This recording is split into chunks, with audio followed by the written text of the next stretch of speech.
Դիանա Գրիգորյանի «Վերջին զանգ» հեռուստասերիալում Միքայելի դաժանությունը արդեն վաղուց անցել է մարդկային սահմանները, և եթե ժամանակին թվում էր, թե որդին Հենրին գոնե ինչ-որ բանով տարբերվում է հորից, ապա այսօր պարզ է՝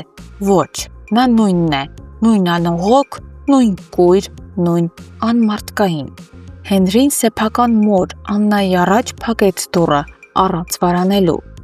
Եվ ամենասարսափելին այն է, որ ինքն անգամ չի հասկանում, թե ինչի համար է վրեժ լուծում, ինչի համար է այսքան ատում այն կնոջը, ով նրան հարազատի պես պահել ու մեծացրել է։ Հավանաբար Միքայելի ստերը այնքան խորն են թափանցել նրա ուղեղի մեջ, որ Հենրին այլևս չի տարբերում, որն է ճշմարտությունը, իսկ որը հոր գծած պատրանքը։ Միքայելը մարդ, ով մեկ անգամ արդեն զրկել էր Աննային իր երեխայից, նորածին Անգելինայից, հիմա կրկնում է նույնը։ Նույն ձեռքով, նույն սահմանասրտությամբ, նույն անբարոյական տրամաբանությամբ։ Երկրորդ անգամ է խլում նրանից երեխային, սեփական որդուն հուշելով նույն դաժանությամբ վարվել։ Եվ ամեն անգամ, երբ այդ արարքը հիշում է, հանգստացնում է ինքն իրեն, արդարացումների հետևում թաքնվելով, ասում է՝ ճիշտ եմ արել, բայց միևնույն է գիշերը չի քնում, քանի որ գիտի ճիշտ չի արել, գիտի, որ ամեն քայլը մեղք է։ Էլիզը, ով ժամանակին հարմարվում էր, հիմա դարձել է այն միակ ձայնը, որ բարձր ասում է ճշմարտությունը։ Նա բաց տեքստով ասում է՝ դուք բոլորդ սատանաներ եք, բոլորդ, դուք ոչ մի բան չեք կարողանում սիրել առանց փչացնելու, և ճիշտ է ասում։ Շախունցների ընտանիքը դարձել է անեծքի նման մի ուժ, որը խժռում է իրեն շրջապատող ամեն ինչ՝ սեր, հույս, բարություն։ Հենրին էլ դարձել է այդ չարի շղթայի հերթական օղակը, ռոբոտի նման կատարելով հոր հրահանգները, առանց հասկանալու ինչն է ճիշտ, ինչը սխալ։ Միքայելը այնպիսի մեծ մեղք է գործել Աննայի հանդեպ, որ նույնիսկ ամենաանհնար ներման դեպքում էլ չես կարողանա արդարացնել նրան։ Խլել նորածին երեխային մոր ձեռքից դա միայն դաժանություն չէ, դա Աստծուց կտրված արարք է, և նույն Միքայելը, ով տարիներ առաջ սոսին ձորը գցեց ու թաքցրեց այդ հանցանքը, այսօր շարունակում է ապրել, ասես ոչինչ չի եղել։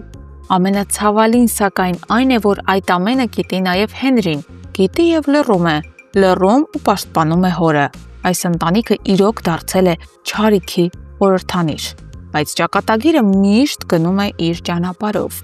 Հենրին Անգելինայի խնդրանքով բարձրանում է Աննայի տուն, իբր Անգելինային տուն հասցնելու համար։ Ու հենց դրան շեմից սկսվում է նոր աղետը։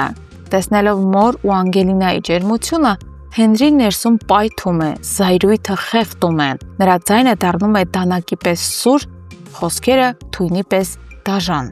Եվ անգիտակցաբար նա ասում է այն, ինչ չպետք է ասեր։ Դե իհարկե, Անգելինան պետք է մորը պաշտպաներ։ Աննան որդու այս խոսքերից քարանում է, Անգելինան էլ, երկուսն էլ շփոթված են, չեն հասկանում ինչ նկատի ուներ Հենրին։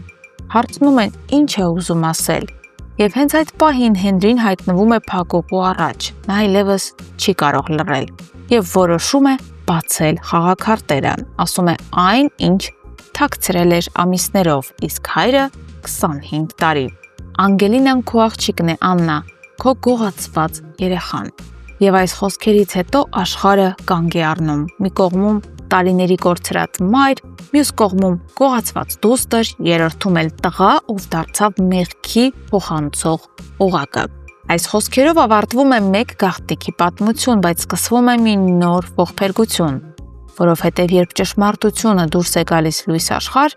այն այլևս ոչ թե փրկում է, այլ տապալում։ Հարգելի հետևորդներ, արդյոք Անգելինան ու Աննան կներեն Հենրիին այսքան ժամանակ ճշմարտությունն իմանալու ու լռելու համար։ Գրեք մեկնաբանություն։